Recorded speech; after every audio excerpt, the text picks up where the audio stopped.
வணக்கம், இது Swiss news 7 செய்திகள். செய்தி தொகுப்பு ஜெராட். அமெரிக்கா இனி பிக் பாஸ் இல்லை. நீங்க நம்பலனாலும் அதுதான் நெசம். ஐக்கிய அரபு சகாப்தமும் வீழ்ந்துள்ளது. மத்திய கிழக்கு பெட்ரோல் வாசத்தை விடவும் அங்கே எப்பொழுதும் யுத்தத்தின் கருகிய வாசம்தான் அதிகம் வீசும்.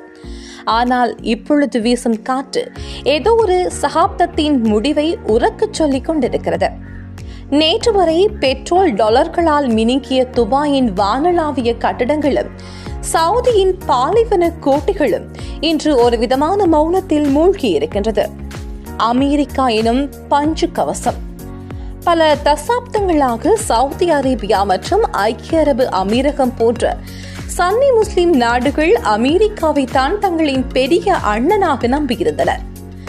ரியாத் முதல் அபுதாபி வரை அமெரிக்க ராணுவ தளங்கள் அமைக்கப்பட்டிருந்தன.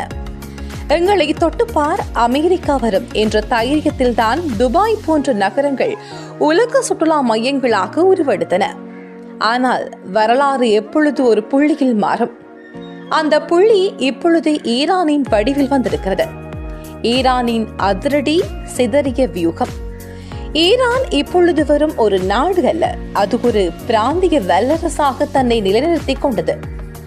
சமீபத்திய மோதல்களில் அமெரிக்காவின் அதிநவீன ஏவுகணைகளை தடுப்பு அமைப்புகளையும் மீறி ஈரான் தனது பலத்தை நிரூபித்திருப்பது உலக நாடுகளை அதிர வைத்துள்ளது. மிக முக்கியமாக அமெரிக்கா தனது நட்பு நாடுகளாக கொடுத்த பாதுகாப்பு உத்தரவாதம் வெறும் காகித புலியாக மாறியிருப்பதுதான் சோகம். ஈரான் தனது ஏவுகணைகளை ஏவிய போது அமெரிக்கா தனது படைகளை தற்காத்துக் கொள்வதிலேயே குறியாக இருந்ததை தவிர தனது நட்பு நாடுகளுக்காக நேரடியாக போர்க்களத்தில் குதிக்கவில்லை.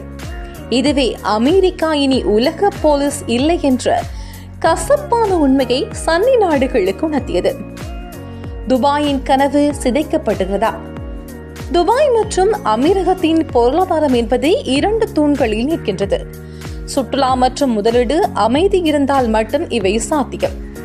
அமெரிக்காவை ஆதரிப்பவர்களுக்கு இங்கே நிம்மதி இருக்காது என்ற ஈரானின் மறைமுக எச்சரிக்கை இப்பொழுது துபாயில் பங்கு சந்தைகளிலும் ஹோட்டல் பொங்குகளுக்கும் எதிரொலிக்கிறது. பெட்ரோல் அரசியலில் சவுதியின் பிடி தளர்ந்து வருவதும் ஈரான் ரஷ்யா சீனா கூட்டணி வலுவடைவதும் ஒரு புதிய உலக ஒழுங்கை நோக்கி நம்மை கொண்டு செல்கிறது.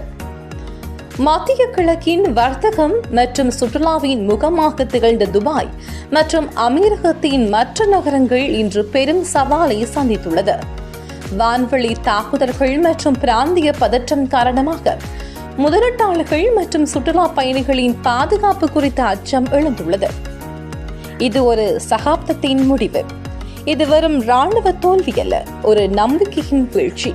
கடந்த 50 ஆண்டுகளாக அமெரிக்கா கட்டி எழுப்பிய மத்திய கிழக்கு கோட்டை இப்பொழுது சரிந்து கொண்டிருக்கிறது. துபாயின் ஆடம்பரம், சவுதியின் ஆதிக்கம் என அனைத்தும் ஒரு கேள்விக்குறியின் முன்னால் நிற்கின்றது. பல தசாப்தங்களாக மத்திய கிழக்கின் சன்னி பிரிவு நாடுகள் அமெரிக்காவை தங்களின் பாதுகாப்பு அரணாக கருதின. அமெரிக்க ராணுவ தளங்களும் ஆயுத ஒப்பந்தங்களும் ஈரான் போன்ற நாடுகளின் அச்சுறுத்தலில் இருந்து தங்களை காக்கும் என அவர்கள் நம்பினார்கள். ஆனால் சமீபத்திய மோதல்களில் ஈரான் காட்டிய ஆக்ரோஷமும் அதற்கு பதிலடியாக அமெரிக்கா பெரிய அளவில் கவனம் இழங்காததும் அந்த நம்பிக்கையின் விரிசலை ஏற்படுத்தியுள்ளது. அமெரிக்காவை நம்பி தனது பாதுகாப்பை ஒப்படைத்த நாடுகள் இப்பொழுது இனி நமக்காக நாம் தான் போராட வேண்டும் அல்லது ஈரானுடன் சமரசம் செய்து கொள்ள வேண்டும் என்ற நிலைக்கு தள்ளப்பட்டுள்ளது. மினுக்கும் விளக்குகளுக்கு பின்னால் ஒரு பேரரசின் வீழ்ச்சியும் புதிய வல்லரசின் எழுச்சியும் அரங்கேறிக் கொண்டிருக்கிறது. எமது விரிவான செய்திகளை www.swissnews7.com என்ற இணையதளத்தில் நீங்கள் பார்வையிடலாம்.